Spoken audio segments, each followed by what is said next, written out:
ॐ सशङ्खचक्रं सकिरीटकुण्डलं सपीतवस्त्रं सरसीरुहेक्षणम् सहारवक्षः स्थलकौस्तुभश्रियं नमामि विष्णुं शिरसा चतुर्भुजम् अशेषसंसारविहारहीनम् आदित्यगं पूर्णसुखाभिरामम् समस्तसाक्षिं तमसः परस्तान् नारायणं विष्णुमहं भजामि। ओम नमो भगवते वासुदेवाय। श्री विष्णु महापुराण को पहिलो अंश को 14औं अध्यायमा आज पराशरजीले आज मैत्रेय नाम गरेका ऋषिलाई बताउँदै जानु भएको छ। अब भन्नुहुन्छ, हे मैत्रेय, पृथुका अन्तर्ध्यान र पाली नाम भएका दुई अत्यन्त धर्मशील छोराहरू जन्मे। उनीहरूमध्ये अन्तर्ध्यान र उनकी पत्नी शिखण्डिनीबाट आविर्धान नाम भएका छोरा जन्मे। आविर्धान अग्निकुल प्रसूता धीषणा नाम भएकी उनकी पत्नीबाट प्राचीन बर्ही शुक्र गय कृष्ण ब्रज र अजिन नाम भएका 6वटा छोराहरू जन्मे। आविर्धानबाट उत्पन्न भएका भगवान प्राचीन बर्ही एउटा अत्यन्त कुशल र महान प्रजापति थिए, जसले यज्ञका माध्यमद्वारा आफ्ना प्रजाहरूको धेरै अभिवृद्धि गराएका थिए। हे महामुनि, उनका समयमा पृथ्वीमा धेरै यज्ञहरू गरिने भएकाले जहाँसुकै प्राचीनाग्र कुश पृथ्वीमा पूर्ण रूपमा फैलिएको थियो। त यसै कारणले ती अत्यन्त पराक्रमी प्राचीन बर्ही नामबाट सम्पूर्ण जगतमा प्रख्यात भए। ती राजाले अत्यन्त महान तपस्या गरिसकेपछि समुद्रकी सवर्णा नाम भएकी कन्यासँग विवाह गरे। ती प्राचीन बर्ही तथा समुद्रकी कन्या सवर्णाबाट धनुर्वेदमा अत्यन्त पारङ्गत भएका प्रचेतता नाम भएका 10वटा छोराहरू जन्मे। उनीहरू पनि धनुर्वेदमा अत्यन्त पारङ्गत थिए। समान रूपमा धर्मयुक्त आचरण गर्ने सबै प्रचेताहरूले समुद्रमा निवास गरेर 10,000 वर्षसम्म अत्यन्त कठोर भन्दा कठोर तपस्या गरे।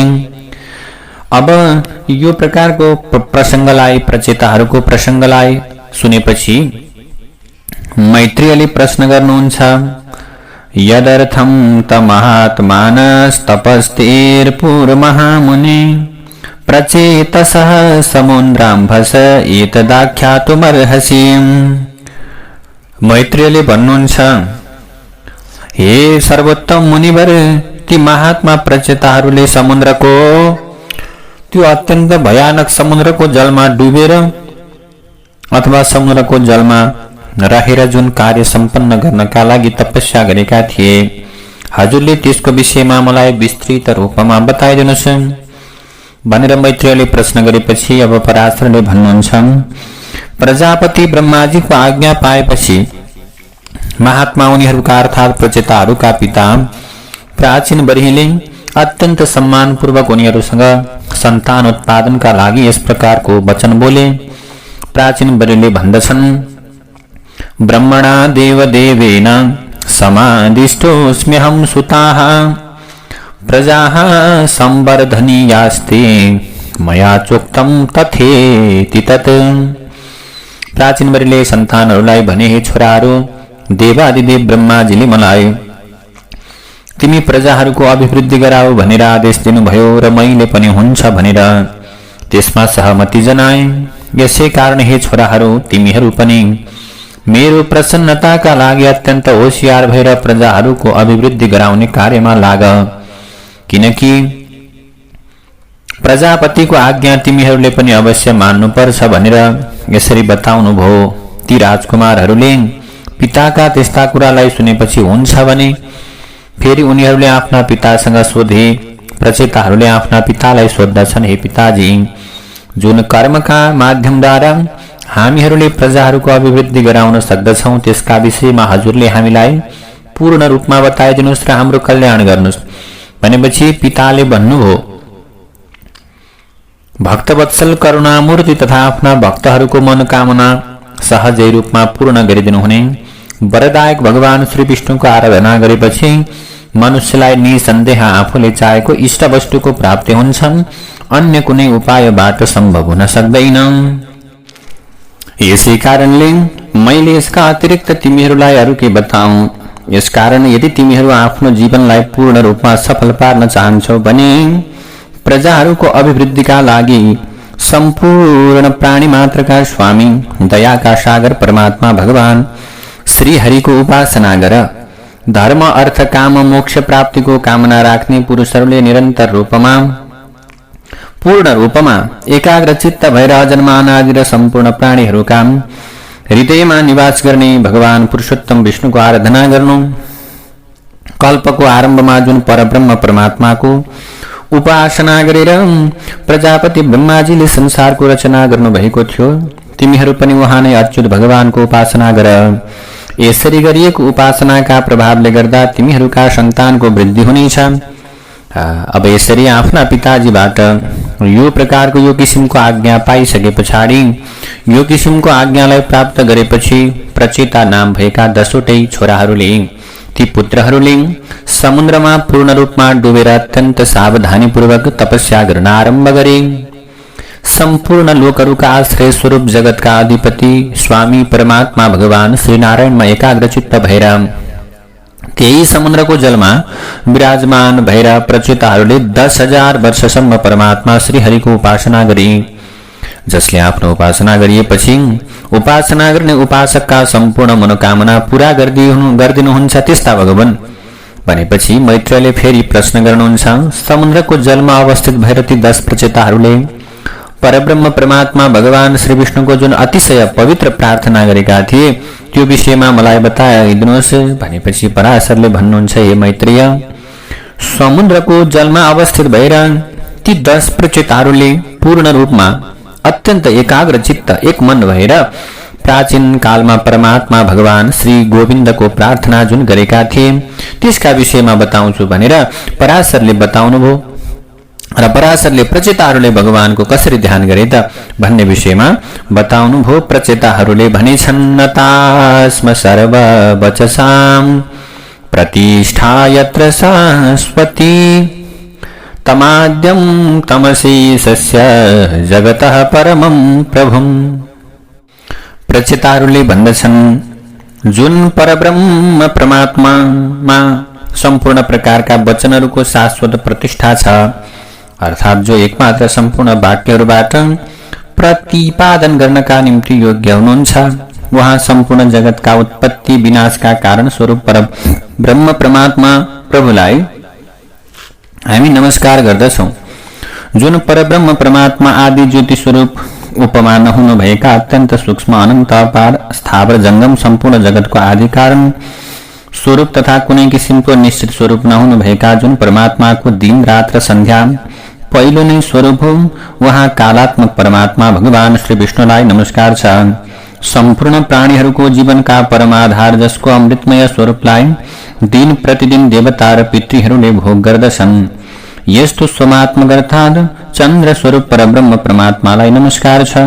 प्रचेताहरूले यसरी प्रार्थना गरेछन्, आफ्ना तेजको प्रभावले सम्पूर्ण ब्रह्माण्डलाई प्रकाशमय गराउँदै जो भगवानले अन्धकारलाई पूर्ण रूपमा हटाइदिनुहुन्छ, जो घाम शीत र जलको उत्पत्ति स्थल अर्थात् मुख्य स्रोत हुनुहुन्छ भगवान, वहाँ सूर्य स्वरूप परब्रह्म परमात्मालाई नमस्कार छ। जसले कठिनता भनेको सारोपन निष्ठुरपनबाट युक्त भएर यो सम्पूर्ण जगतलाई धारण गर्नु भएको छ, जो शब्द आदि 5वटै विषयहरूको परमाधार अनि सम्पूर्ण जगतमा व्याप्त हुनुहुन्छ, वहाँ भूमि स्वरूप परब्रह्मलाई नमस्कार छ। यसरी विभिन्न प्रकारले आज के गर्छन् भने प्रचेताहरूले आज भगवान श्रीहरिको प्रार्थना गर्दछन्। 10 प्रचेताहरूले जो नाम गोत्र सुख र तेजबाट रहित एवं कारणहीन अर्थात् कुनै कारण नभएको हुनुहुन्छ, जसमा डर छैन, भ्रम छैन, निद्रा छैन, बुढेउली छैन, मृत्यु छैन, यी कुराहरूको अभाव छ, त्यस्ता भगवानलाई प्रणाम छ।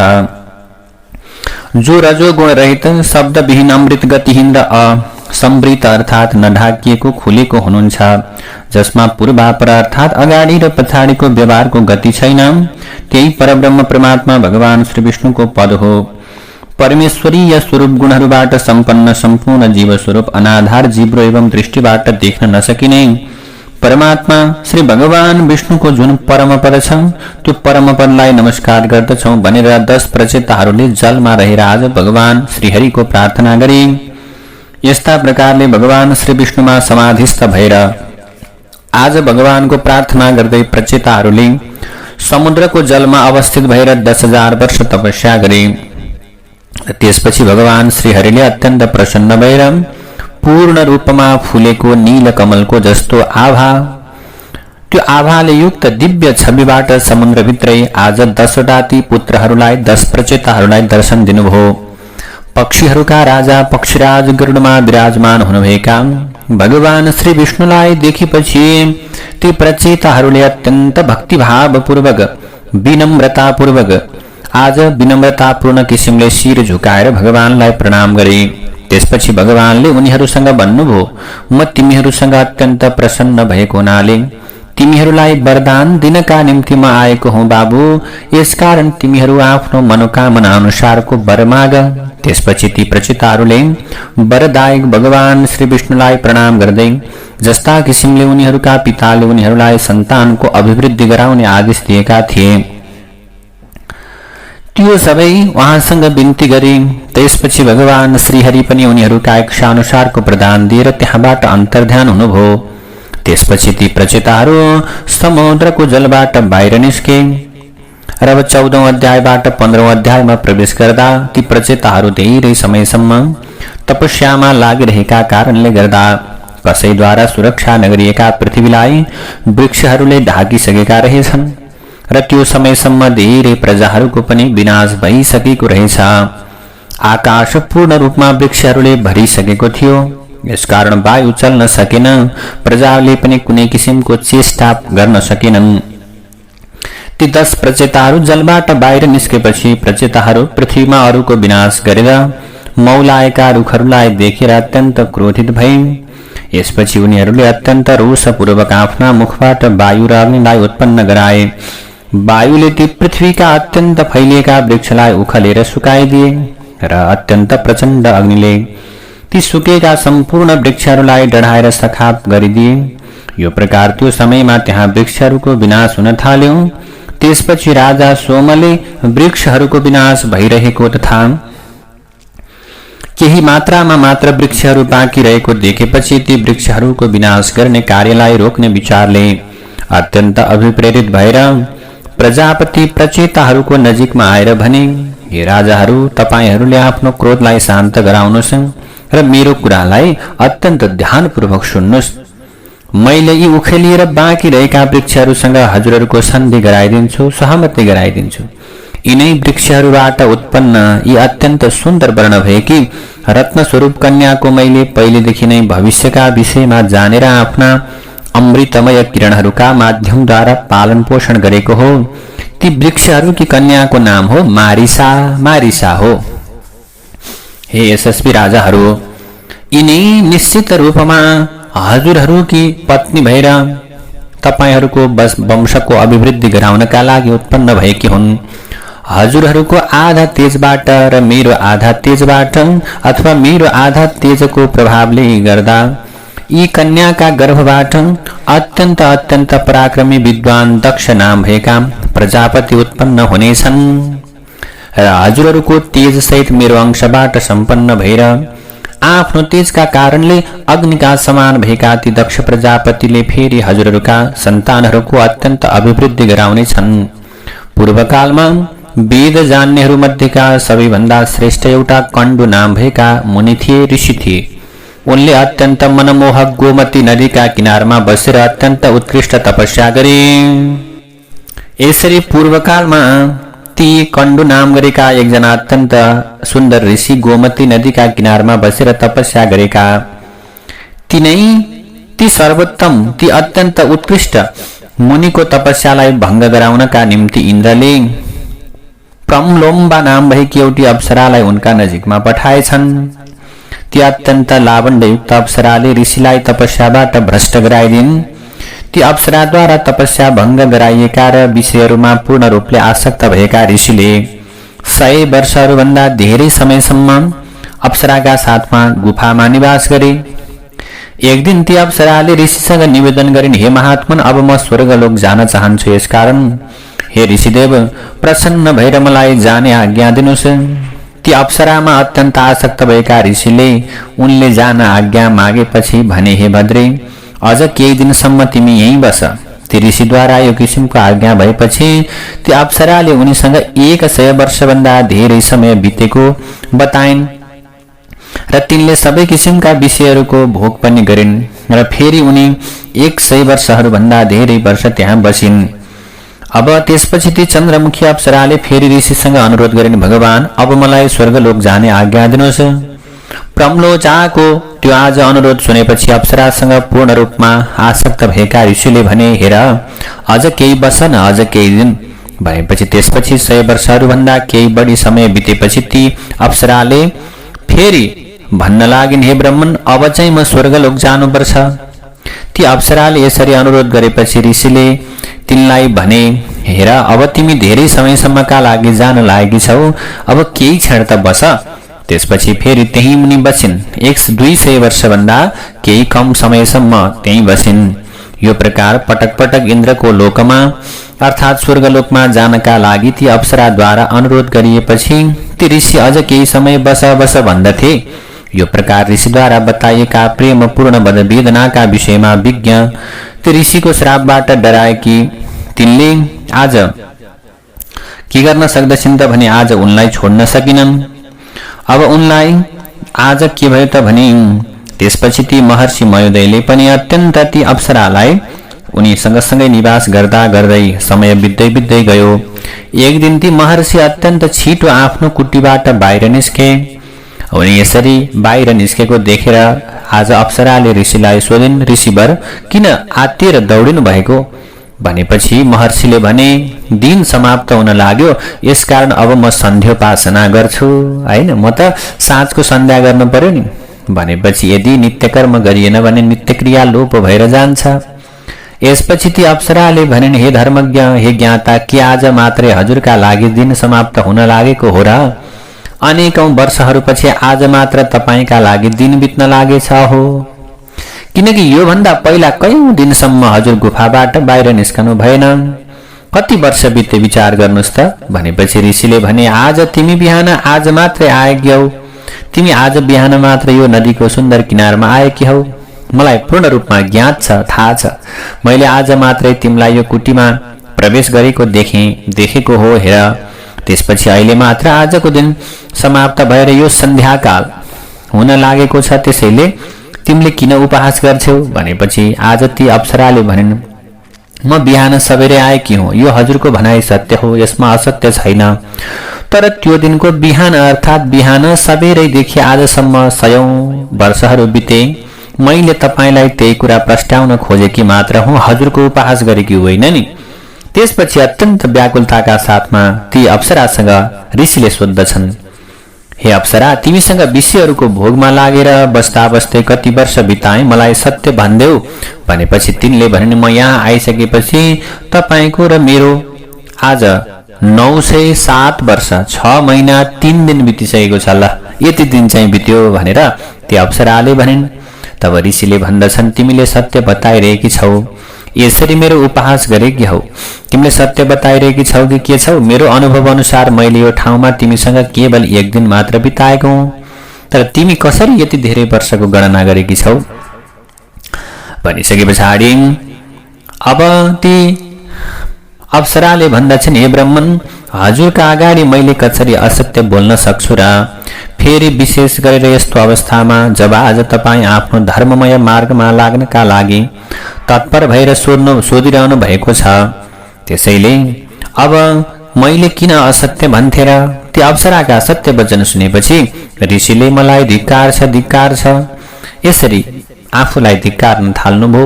यसरी स्वयं आफै निन्दा गर्दै आज ती ऋषि अत्यन्त चिन्तित अवस्थामा पुगे, अत्यन्त पश्चाताप गर्न थाले। अब आज ती मुनिले ती ऋषिले चिन्ता मान्दै भन्दछन्, मेरो सम्पूर्ण तपस्या नष्ट भयो।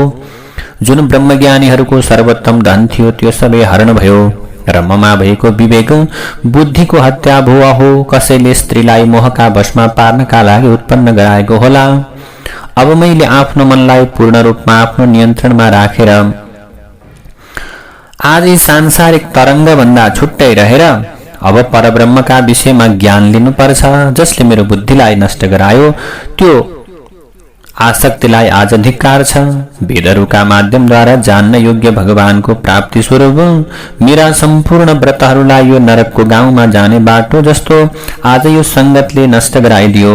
यो प्रकार ती अत्यन्त धर्मज्ञ ऋषि स्वयं आफूले आफ्नै निन्दा गर्दै गर्दै आफूबाट भएको भूललाई स्वीकार गर्दै त्यही बसिरहेकी ती अप्सरासँग भन्न थाले, हे पापिनी, अब तिमी आफ्नो इच्छा अनुसार जहाँ जान जान्छौ जाऊ। तिमीले आफ्नो मोहमा पारेर मलाई तपस्याबाट भ्रष्ट गराएर इन्द्रको कार्य अत्यन्त सहज रूपमा सम्पन्न गर्यौ। म आफ्नो क्रोधका कारण अत्यन्त प्रज्वलित भएको अग्निका माध्यमद्वारा मैले तिमीलाई भस्म गराउँदिन, किनकि सज्जनहरूको मित्रता 7 कदमसँगै हिँडेपछि नै अत्यन्त गाढा हुन्छ र मैले तिमीसँग यतिका वर्ष बिताएको छु। त्यसैले मैले तिमीलाई श्राप दिन्न, नष्ट गर्दिन। तिम्रो कुनै किसिमको दोष पनि छैन, त्यसैले मैले तिमीप्रति रिस गरिरहनु आवश्यक छैन। यो त सबै मेरै दोष हो, किनकि म आज अजितेन्द्रिय भएँ। यसैले आनन्दपूर्वक आफूले चाहेको ठाउँमा जानका लागि स्वतन्त्र छेउ। इन्द्रलाई आफ्नो अत्यन्त प्रिय बनाउनका लागि तिमीले मेरो तपस्याको विनाश गराइदियौ। यसकारण अत्यन्त भयानक अन्धकार र मोहजालको पोको एवं अत्यन्त निन्दनीय तिमीलाई धिक्कार छ। अब ती महर्षिले जबसम्म ती अप्सरासँग वार्तालाप गरिरहेका थिए त्यो समयमा डराएका कारण अत्यन्त कामेको शरीर भएकी ती अप्सराको सम्पूर्ण शरीर आफैबाट निस्केको पसिनाले भिजेको थियो। यो प्रकार जसको सम्पूर्ण शरीर पसिनाबाट पूर्ण रूपमा भिजेको थियो र जो अत्यन्त भयभीत भएर थरथर काँपिरहेकी थिइन्, ती अत्यन्त सुकोमल शरीर भएकी अप्सरासँग मुनिहरूमा श्रेष्ठ कण्डुले अत्यन्त क्रोधपूर्वक भने, जाऊ जाऊ तिमी जाऊ। यस प्रकार ऋषिद्वारा पटक पटक गाली गरिएकी ती ऋषिको आश्रमबाट निस्किएर आकाश मार्गबाट जाँदाको समयमा ती अप्सराले आफ्ना शरीरबाट निस्केको पसिना वृक्षहरूका आज पत्रले पुछिन्। ती अप्सरा वृक्षहरूका पालुवा समान नवीन रक्तपातहरूबाट शरीरमा निस्केको पसिना पुछ्दै एउटा वृक्षबाट अर्को हुँदै गन्तव्यतर्फ लागिन्। त्यो समयमा ऋषिले उनको शरीरमा जुन गर्भ स्थापित गराएका थिए त्यो बाहिर निस्केको पसिनाका रूपमा कमल नयनी अप्सराका शरीरबाट बाहिर निस्क्यो। त्यो अप्सराको गर्भमा त्यो गर्भलाई वृक्षले ग्रहण गरे। त्यो सर्वत्र छरिएर रहेको गर्भलाई वायुले एकत्रित गरेर अब आज मैले आफ्ना किरणहरूका माध्यमद्वारा त्यसलाई पोषित गर्न थाले भनेर सोमले भन्दछन् चन्द्रमाले। त्यसपछि त्यो बिस्तारै बढ्न थाल्यो। वृक्षहरूको अग्रभागबाट उत्पन्न भएकी ती राम्रो अनुहार भएकी कन्या मारिसाका नामबाट प्रख्यात भइन्। वृक्षहरू ती कन्या तिमीलाई दिनका लागि तिमीहरूलाई दिनका निम्ति तयार भएका छन्। यसकारण तिमीहरूले आफ्नो क्रोधलाई शान्त गर, आफ्नो क्रोधलाई त्याग। यो किसिमले वृक्षहरूबाट उत्पन्न भएकी ती सुकोमल कन्या कमल नयनी अप्सरा प्रम्लोचाकी छोरी हुन्। कण्डु ऋषिकी, मेरी र वायुकी पनि सन्तान हुन्। त्यसपछि ती प्रचेताहरूले ती तपस्या भ्रष्ट भएका ऋषिकी कन्या भएकाले मारिसालाई स्वीकार गर्न अयोग्य नसम्झुन् भनेर सोमदेवले भने। ती साधुहरूमा सर्वश्रेष्ठ भगवान कण्डु पनि आफ्नो तपस्या भङ्ग भइसकेको हुनाले पुरुषोत्तम क्षेत्र नाम भएको भगवान श्री विष्णुको निवास रहेको भूमिमा गए।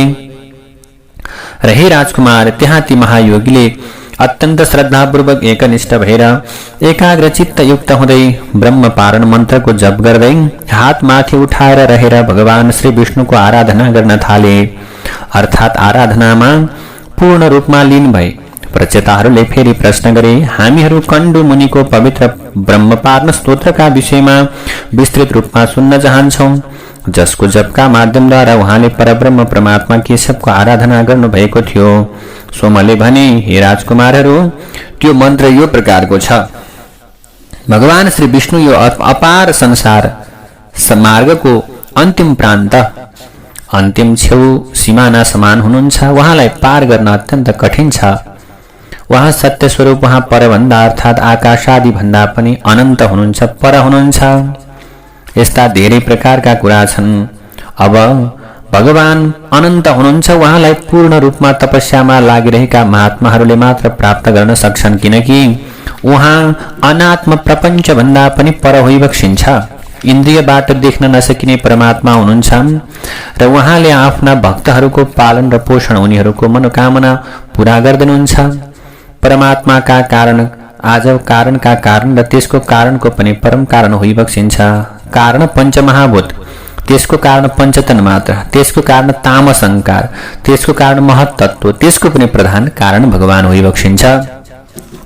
भगवान त अत्यन्त सुन्दर हुनुहुन्छ। भगवान विष्णु आज अत्यन्त सर्वस्वरूप होइबक्सिन्छ। त्यसैले यो विभिन्न प्रकारको ब्रह्मपार नाम भएको अत्यन्त पवित्र स्तोत्रको जप गर्दै ती कण्डो ऋषिले परब्रह्म परमात्मा केशवको उपासना गरेर आज परम सिद्धि प्राप्त गरे। जुन पुरुषले यो स्तोत्रको दैनिक पाठ गर्छ, सुन्छ, त्यसले काम आदि सम्पूर्ण दोषबाट मुक्त भएर आफ्नो मनोकामना अनुसारको फललाई प्राप्त गर्दछ। अब म तिमीहरूलाई अब के बताउँछु त भने ती मारिसा पूर्व जन्म अर्थात पहिलेको जन्ममा को थिइन् त्यसका विषयमा बताउँछु। यो विषयमा बताइदिएपछि तिमीहरू प्रजाको वृद्धि गराउने कार्य गौरवपूर्ण र सफल हुनेछ। पूर्व जन्ममा यिनी एउटी राजाकी पत्नी थिइन् र कुनै सन्तान नभएकै अवस्थामा यिनका पतिको मृत्यु भयो। त्यसपछि यशस्विनीले अत्यन्त श्रद्धा र भक्तिका पूर्वक आराधना गरेर भगवान श्री विष्णुलाई सन्तुष्ट तुल्याइन्। यिनले अत्यन्त भक्तिपूर्वक गरेको आराधनाबाट प्रसन्न हुनुभएका भगवान श्री विष्णुले प्रत्यक्ष रूपमा दर्शन दिएर भन्नुभयो, हे शोभा वर माग। यसपछि उनले आफ्नो मनोकामनाका विषयमा यसरी वर्णन गर्दछिन्, हे भगवान, बाल विधवा हुनु परेका कारणले यो मेरो अमूल्य जीवन व्यर्थ भयो। हे जगतका स्वामी, म अभागिनीको कोखमा सन्तान नरहेको हुनाले मेरो जन्म विफल भयो। मेरो जन्म जन्मान्तरमा हजुरको कृपाका प्रभावले अत्यन्त प्रशंसनीय पतिको प्राप्ति होस् र म प्रजापति ब्रह्माजी समानको छोराकी आमा बन्न सकूं। हे भगवान, हजुरको कृपाका प्रभावले म स्वरूप सम्पत्तिबाट सम्पन्न, सबैका दृष्टिमा अत्यन्त सुन्दर देखिने अनि मेरो यो जन्म आज माताको गर्भमा नरहिकन हुन सकोस् भनेपछि आज सोमले बताउँदै जानुभयो। आज ती कन्याले यो किसिमले बताइसकेपछि देवताहरूका पनि ईश्वर परब्रह्म परमात्मा परमेश्वर वरदाता भगवान ऋषिकेशले प्रणाम गर्नका लागि निहुरिएकी तिनलाई उठाएर भन्नुभयो। भगवानले भन्नुभयो, तिम्रो एउटै जन्ममा अत्यन्त पराक्रमी र प्रख्यात कर्मवीर 10 पतिहरू हुनेछन्। तिम्रो प्रजापतिका गुणहरूबाट पूर्ण रूपमा सम्पन्न भएको महापराक्रमी छोरा हुनेछ। त्यसले यस संसारका कयौं वंशहरूलाई संसारमा अगाडि बढाउनेछ र त्यसका सन्तानले सम्पूर्ण त्रिलोकलाई पूर्ण रूपमा ढाक्नेछन्। तिमी पनि मेरो कृपाका प्रभावले गर्दा उदार रूप गुण सम्पन्न भएकी सुशीला र मनुष्यहरूको चित्तलाई प्रसन्न गराउने, उनीहरूको चित्तलाई आफ्ना वशमा गर्न सक्ने हुनेछौ र तिम्रो जन्म पनि अयोनिजा हुनेछ। त्यसैले हे विशाल लोचना, अत्यन्त ठूला नयन भएकी मारिसालाई यस्तो प्रकारले बताइसकेपछि भगवान विष्णु त्यहाँ अन्तर्ध्यान हुनुभयो। तिनै मारिसाका स्वरूपमा उत्पन्न भएकी तिमीहरूकी ती पत्नी हुन्। यसरी सोमदेवताले बताएपछि ती 10 प्रचेताहरूले आफूबाट उत्पन्न भएको क्रोधलाई पूर्ण रूपमा शान्त गराए अनि ती मारिसालाई वृक्षहरूबाट पत्नीका रूपमा ग्रहण गरे।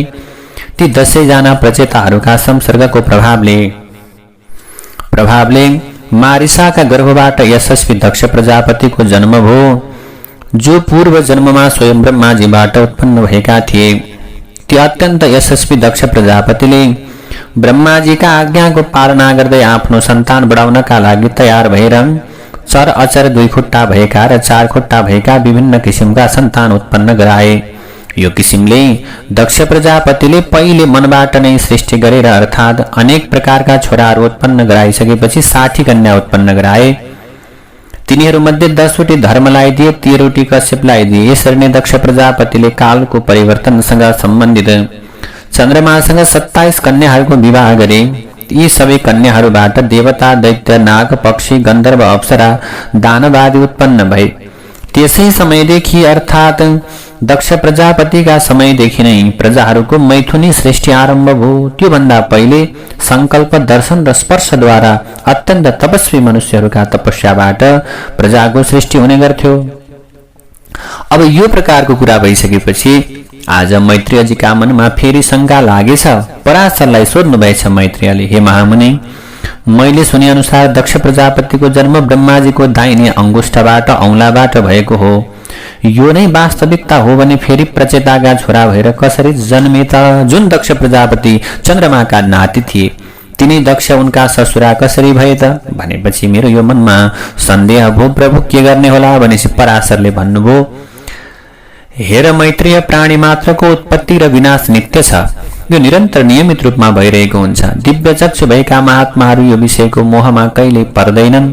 यी दक्ष आदि अत्यन्त उत्तम मुनिहरू प्रत्येक युगमा उत्पन्न भइरहन्छन् र विलीन पनि भइरहन्छन्। यसकारण विद्वानहरूले यो विषयमा कुनै पनि किसिमको दुविधा राख्दैनन्, किनकि यो नियमित कार्य हो।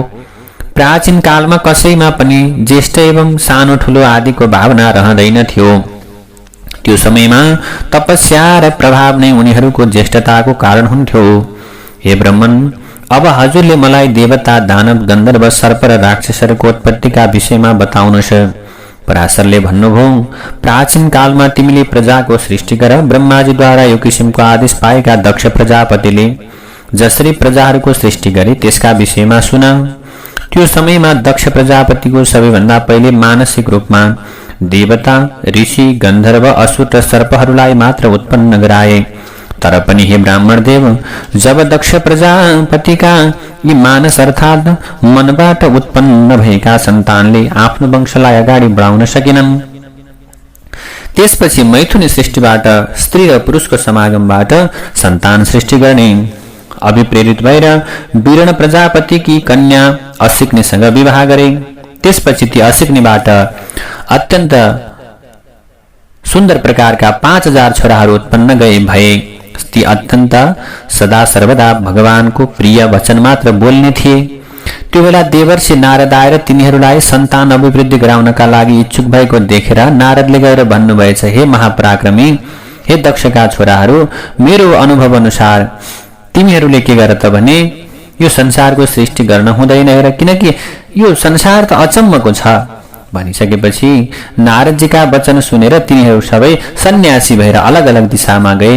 आजसम्म पनि तिनीहरू फर्केका छैनन्, तिनीहरू त्यतै विलीन भए।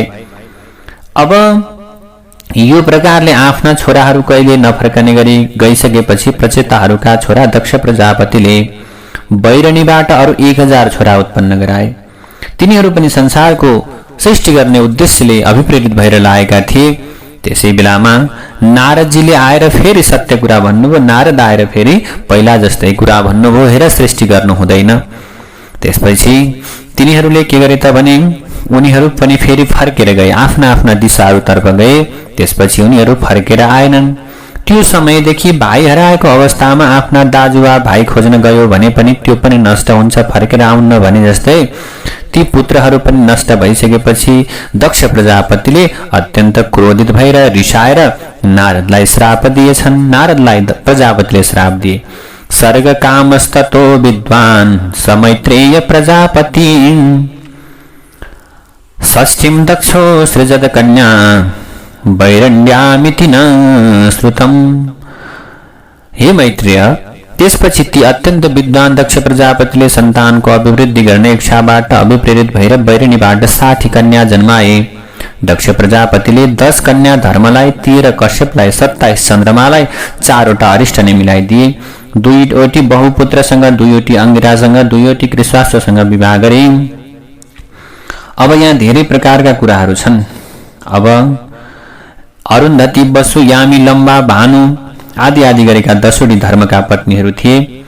अब यिनका पुत्रहरूका विषयमा विश्वाका पुत्र विश्वदेवा थिए, साध्याका साध्यगण भए, मरुत्वतीका मरुत्वान भए, वसुका वसुगण भए, भानुका भानु, मुहूर्ताका मुहूर्त नाम भएका देवताहरू भए, लम्बाका घोष नाम भएका छोरा भए, यामीबाट नागिबी थिए, अरुन्धतीबाट सम्पूर्ण पृथ्वीका प्राणीहरूको उत्पन्न भएका थिए। यसरी नै संकल्पका सर्वात्मक संकल्प नामका छोरा भए, जुन विभिन्न किसिमका धनका प्राण छन्। यस प्रकारका ज्योति आदि जुन 8 वसुगणका नामले सम्पूर्ण ब्रह्माण्डमा विख्यात भएका छन्। अब तिनका विषयमा पनि विस्तृत रूपले बताउनु भयो। 8 वसुहरूको नाम आप, ध्रुव, सोम, धर्म, अनिल, अनल, प्रत्युष, प्रभाव हो। वैतण्ड्यश्रम शान्तर ध्वनि चारवटा आप नाम भएका वसुका छोरा हुन्। यसरी विभिन्न प्रकारका के छन् यहाँ। यसरी यस्ता प्रकारले पराशरले मैत्रेय नाम गरेका ऋषिलाई विभिन्न प्रकारका सन्तानका सृष्टिहरूका विषयमा व्याख्यान गर्नुभयो। श्री कृष्ण गोविन्द हरे मुरारे, हे नाथ नारायण वासुदेव, अनन्त वैकुण्ठ मुकुन्द कृष्ण, गोविन्द दामोदर माधवेति। ओम नमो भगवते वासुदेवाय।